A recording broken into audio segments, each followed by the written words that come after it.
Head of the Pest Management Unit, Thaddeus Peters, says the trading process is great for economic development, so Grenada cannot drop its guard when it comes to protecting its environment from harmful pests and diseases. There is trade.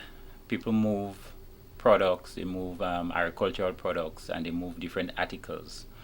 And during that process, you're likely to also move pest and disease. And pest and disease can affect your agriculture.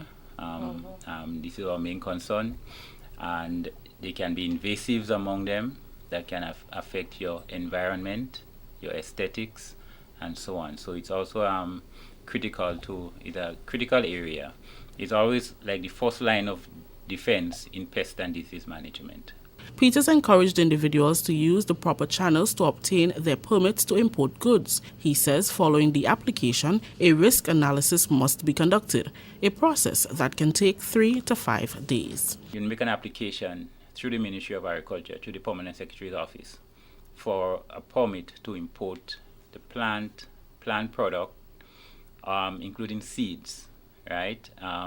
Because we notice also a lot of people are now into bringing in their own seeds. And they just assume you just go on online, eBay, wherever, and you bring it in. But they need to request permission. And in fact, the request for permission should come even before you order your item.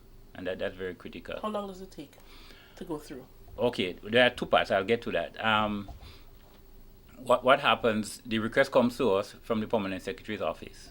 And then we'll issue the permit based on whatever risk analysis we would have done. So we'll consider the risk, which is basically looking at the likelihood that that product could introduce a pest or the likelihood that it could spread or establish in the country. The unit is now grappling with the harsh effects of the citrus greening disease, also known as yellow dragon disease, which causes major damage to citrus trees and fruits. The quarantine unit is responsible for preventing the entry of pests and diseases, specifically in plants and animals, at the island's lone airport and various ports of entry.